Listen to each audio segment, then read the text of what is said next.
Lors d'une partie de pêche en mer, à l'épuisette dans les mares, ou comme ici en plongée aux Açores, au milieu des girelpans et des sarres communs, il est fréquent d'observer un poisson portant sur son corps, voire dans sa bouche, un ou plusieurs crustacés isopodes parasites de la famille des Cymothoidés. La promiscuité de ces sarres, se nourrissant d'un oursin dans la rivière de Banyuls, et de ces saupes herbivores en bancs serrés, facilite la transmission intra- et interspécifique de ces parasites peu spécifiques. Lorsque plusieurs parasites sont fixés, l'individu femelle d'environ 35 mm est le plus gros. Les Cymothoidés sont des parasites cutanés et intrabucaux, cosmopolites des océans, qui vivent solidement implantés sur la peau ou dans la bouche de poissons marins osseux téléostéens de diverses familles et au mode de vie benthique. Gadidés comme les lieux ici en banc, labridés comme ces vieilles et crénilabres territoriaux, sparidés comme cette dorade surprise par la lumière du projecteur. Comme beaucoup de ces poissons vivent en banc et nagent à proximité du fond à la recherche de nourriture, ou s'y posent, comme ce rouget barbé, cette lotte ou baudroie et cette saule commune, la probabilité de contact, donc de contamination par des larves mancanageuses issues d'un poisson parasité est élevée. Les Cymothoidés, crustacés isopodes flabellifères, sont des ectoparasites de poissons osseux téléostéens, majoritairement marins, appelés parfois communément poux de poisson. Ils sont caractérisés par un cycle direct, un hermaphrodisme protéandrique et sont parasites à l'état adulte. La famille des Cymothoidés, l'une des plus grandes des isopodes, comporte 325 espèces toutes parasites et est regroupée en 42 genres, dont les genres Anilocre et Ceratotoa, dont nous parlerons dans cette vidéo. Les labridés, comme les vieilles et ces crénilabres territoriaux qui vivent en groupe entre les rochers, sont fréquemment parasités par des anilocres. Cette petite vieille commune, Labrus berglita de notre aquarium, de 6 cm de long,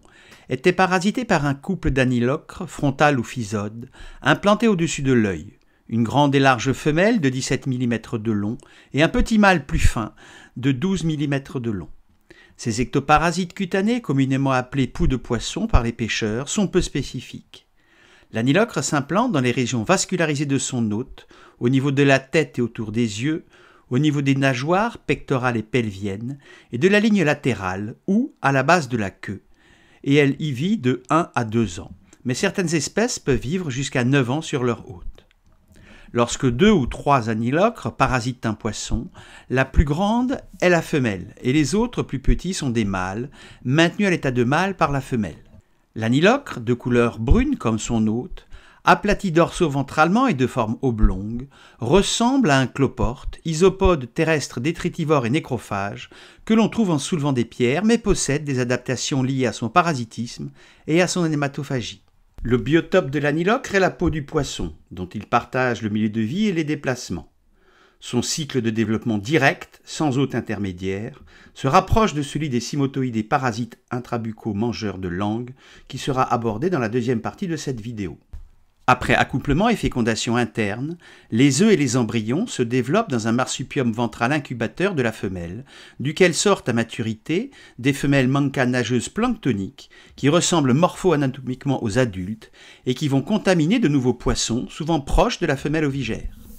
Nous avons rapidement, sous loupe binoculaire, extrait les 2 anilocres de la tête de cette petite vieille, qui, osons le dire, commençait à en avoir plein le dos de ces 2 picassiettes que nous voulions garder vivants. On voit que les 7 paires de puissants péréiopodes articulés plongent leurs longues griffes dans le corps de la vieille et s'ajustent en permanence à notre traction. Une fois la femelle retirée, on découvre, sous sa tête, les orifices enflammés dans lesquels ses pièces buccales aspiraient le sang et le mucus abondant autour de la lésion dont elle se nourrit également. L'anilocre, essentiellement hématophage, plonge ses pièces buccales piqueuses et suceuses dans une artère, et lors de ces repas qui sont cycliques, injecte une molécule anticoagulante sécrétée par des glandes œsophagiennes, ce qui permet au sang de rester fluide jusqu'à l'estomac. La prise de nourriture par l'anilocre est l'équivalent pour les poissons parasités d'une suite d'hémorragies qui entraînent chez le poisson une anémie par diminution du nombre de globules rouges circulants et par une réaction inflammatoire permanente.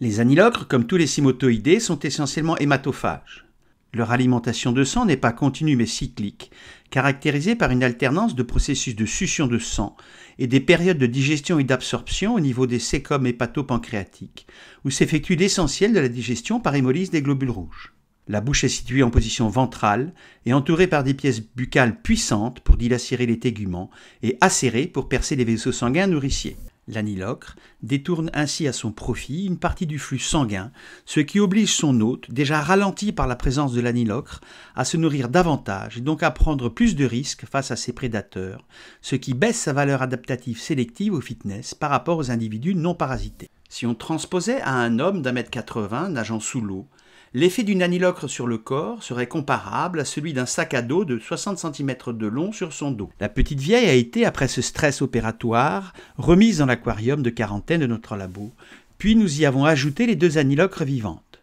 Le mâle a nagé très rapidement vers le fond et s'est réfugié dans un pied de codium au milieu des hélicies.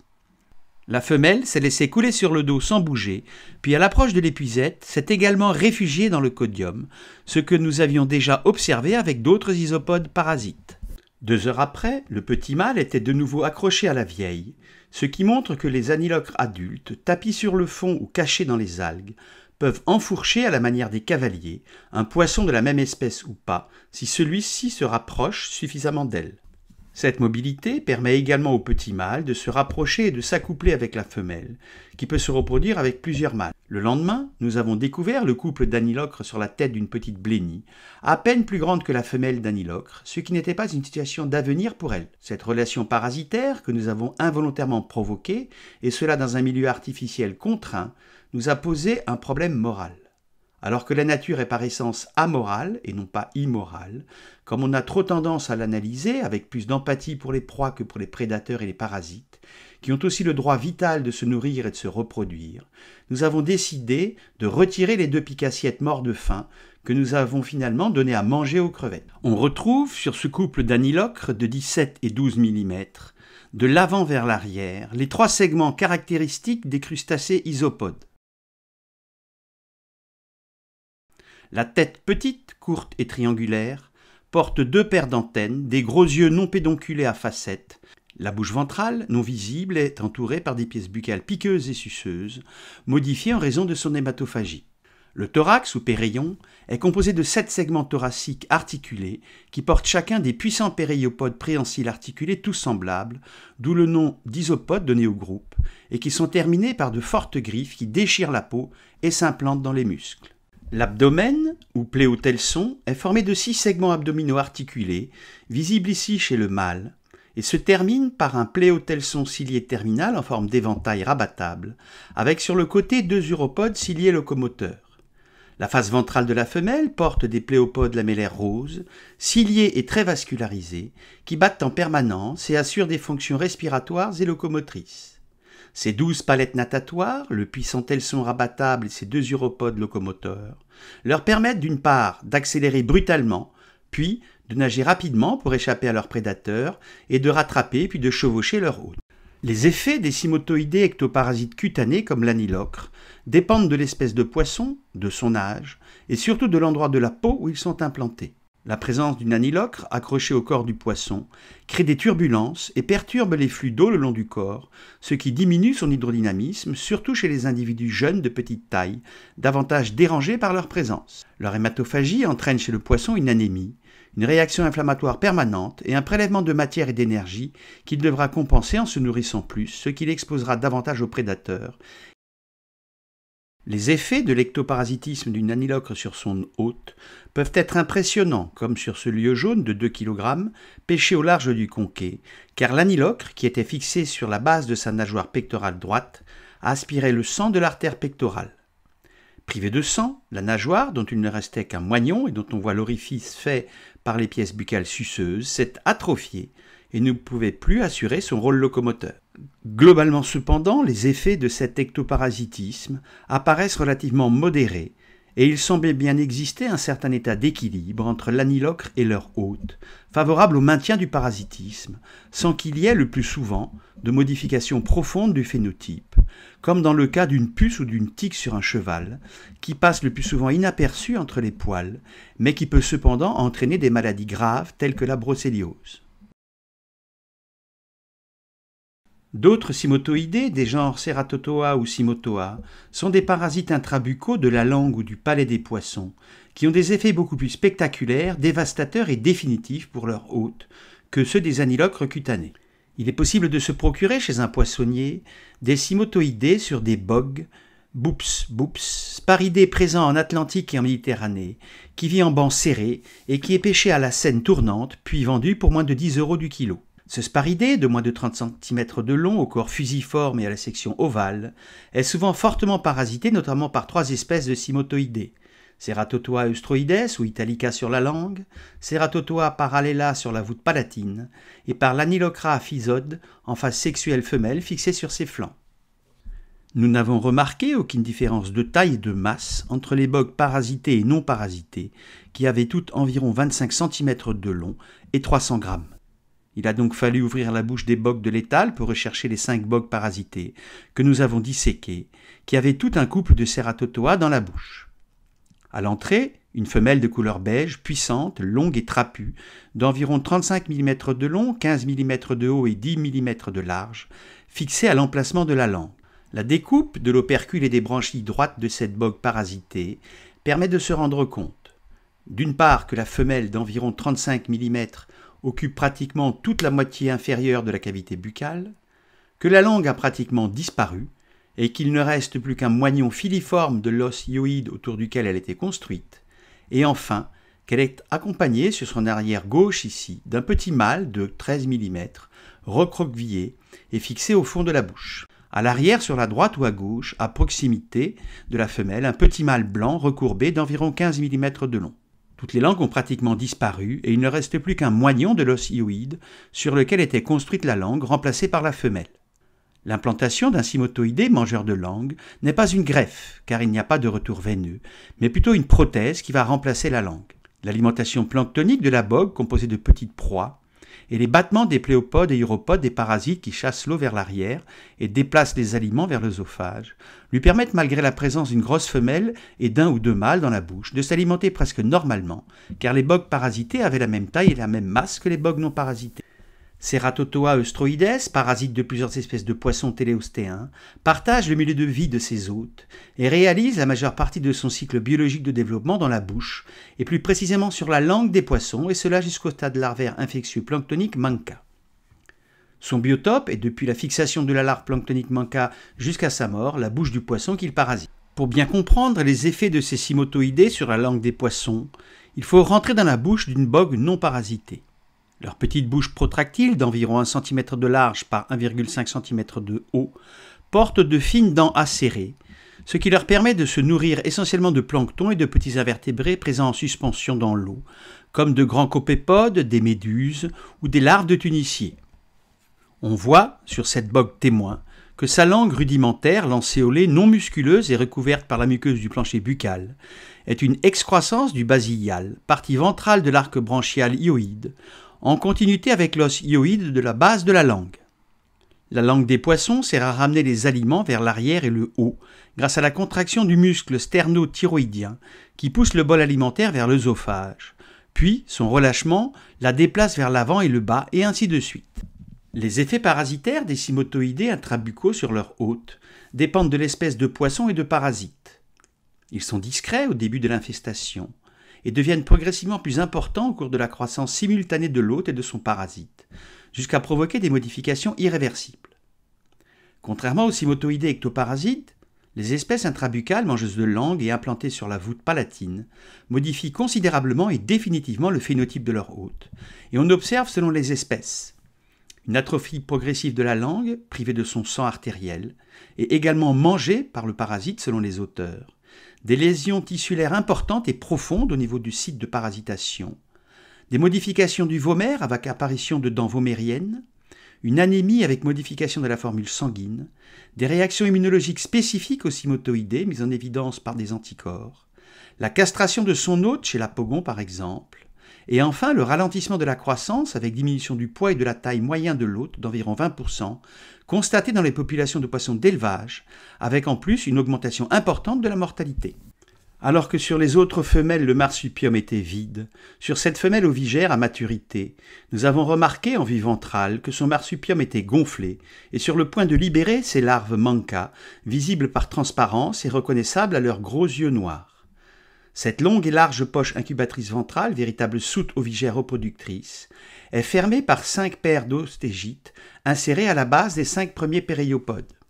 C'est dans le marsupium que les cellules œufs sont pondues, nourries et protégées, et où se déroule la phase marsupiale embryonnaire et larvaire pulie du cycle jusqu'aux larves manca ciliées nageuses qui seront libérées à maturité au bout d'environ 2 mois.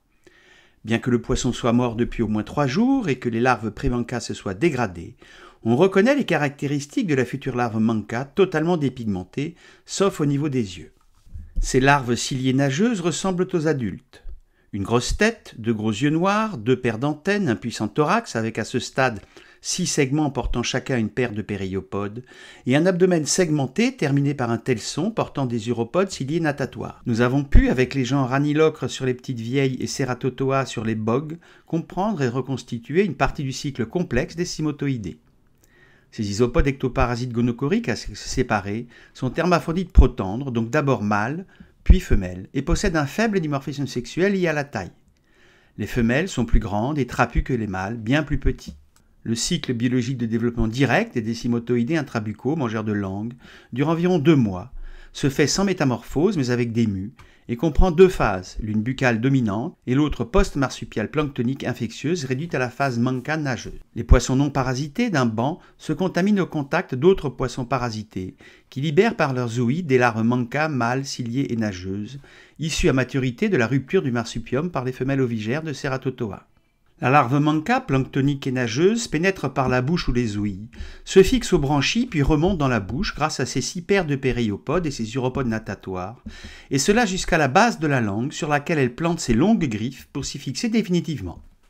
Elle subit rapidement, sans se détacher de son hôte, 2 mues avec perte des soies et acquisition d'un 7e segment thoracique et sa paire de périopodes, puis devient femelle. Elle bloque ensuite, probablement par une hormone sécrétée dans le sang de la langue, la différenciation sexuelle d'une 2e manca qui restera au fond de la bouche, au stade mâle mature mais néoténique, tant que la femelle sera en vie. Lorsque la femelle meurt, cette inhibition du changement de sexe est levée, et le mâle se transforme alors en une femelle, qui sont donc toujours les individus les plus âgés et les plus gros de la bouche. Avec ses puissantes mandibules, elle ronge la langue, puis implante ses pièces buccales suceuses styliformes dans l'artère linguale, dont elle aspire sans difficulté le sang sous pression, maintenu liquide par la sécrétion de ses molécules anticoagulantes. Le couple de Ceratotoa adultes va se comporter en squatteurs pique-assiette et réaliser la totalité de leur vie dans la bouche, et cela jusqu'à leur mort ou celle de leur hôte. Son hématophagie va entraîner l'atrophie de la langue, qu'elle dévore également, selon certains auteurs, et dont il ne restera qu'un moignon filiforme. L'alimentation de sang des femelles n'est pas continue, mais cyclique, et alterne des phases de succion et des phases de digestion et d'absorption par l'hépatopancréas, dont la fréquence augmente en période de reproduction et d'ovogenèse. Leur croissance va accompagner celle du poisson parasité, avec une limite de taille d'environ 35 mm pour la femelle et 15 mm pour le mâle. Le mâle s'accouple avec la femelle et introduit l'un de ses stylés érectiles copulateurs dans l'un des orifices génitaux de la femelle qui peut s'accoupler avec plusieurs mâles. La fécondation est interne et produit des cellules œufs qui seront incubées jusqu'au stade larvaire pullus, puis pré-manca, dans une longue et large poche incubatrice ventrale appelée marsupium, délimitée par des fines lames transparentes appelées oostégies. Enfin, à maturité, la paroi du marsupium se rompt et libère des centaines de larves infectieuses manca ciliées et nageuses qui vont rejoindre le plancton à la recherche d'un poisson à parasiter. Les Cymothoidés sont des parasites cosmopolites des océans qui se fixent sur des poissons osseux benthiques, mérous bruns, serrant écriture ou apogon rouge comme ici dans la réserve marine de Port-Cros, ou vivant en banc comme ces fusiliers à Djibouti. On voit, avec les Cymothoidés, qu'un parasite est un organisme pique-assiette qui fait partie intégrante des chaînes alimentaires du gigantesque réseau trophique océanique, en vivant aux dépens d'un autre être vivant dont il tire matière et énergie, moyens de transport, de protection contre le milieu extérieur, etc. Cette relation obligatoire pour le parasite et subie pour l'hôte s'établit au niveau spatio-temporel et énergétique et se fait toujours au détriment de l'hôte. L'hôte parasité est un écosystème particulier dont le parasite exploite les ressources dans le cadre d'un équilibre dynamique sélectionné par l'évolution et qui ne peut pas être rompu car la mort de l'hôte, par exemple, scelle la fin de l'association. Le nouveau et définitif phénotype, bien visible dans la bouche de cette bogue parasitée par Ceratotoa eustroides, n'est pas dû à l'expression de ces gènes seuls, mais bien à l'interaction entre l'hôte et son parasite, qui va atrophier la langue privée de sang, puis la remplacer et provoquer des modifications phénotypiques irréversibles. Nous avions également dans notre aquarium des crevettes grises au phénotype particulier, avec une excroissance sur le côté de leur céphalothorax. Ce nouveau phénotype, lui aussi définitif, est dû à un couple de bopyres, isopodes parasites hématophages, qui s'introduit dans la chambre branchiale de son hôte, se nourrit du sang branchial et déforme définitivement son céphalothorax. C'est aussi ici l'interaction entre le bopyre et son hôte qui produit ce renflement caractéristique, phénotype étendu de la crevette parasitée. L'étude des cymatoïdés permet de comprendre la relation complexe entre le parasite et son hôte, issue de millions d'années d'évolution, qui a sélectionné des innovations évolutives adaptées au parasitisme. Pièces buccales suceuses, périopodes puissants terminés par des griffes, on est loin avec ces super parasites puissants et rapides adaptés au milieu aquatique, du placide cloporte terrestre, avec lesquels ils partagent l'ancêtre commun aquatique des isopodes au début du Jurassique vers 180 millions d'années. Elle permet également de mieux appréhender la relation complexe entre le phénotype, le génotype et l'environnement d'un organisme. On voit, avec les cymatoïdés et les bopyridés, que le phénotype complexe d'un être vivant est l'ensemble de ses caractères héréditaires et non héréditaires, observables et mesurables, dont ses caractères comportementaux et ses relations avec les parasites, et cela à toutes les échelles, et qu'il dépend de l'expression de son génotype, c'est-à-dire de l'ensemble de ses couples d'allèles et de ses gènes, y compris architectes du développement, à l'intérieur mais aussi à l'extérieur de son propre corps, mais en interaction avec son environnement et ses parasites. On peut donc appliquer à ces isopodes parasites le concept marketing de phénotype étendu, créé en 1982 par Richard Dawkins, ethnobiologiste britannique et théoricien de l'évolution dans son ouvrage éponyme. Le phénotype étendu, selon Richard Dawkins, est donc l'expression des gènes de l'individu au-delà de son corps, et cela à toutes les manifestations qui en découlent, comme ses caractères comportementaux, les interactions avec son environnement, comme ses relations avec les parasites.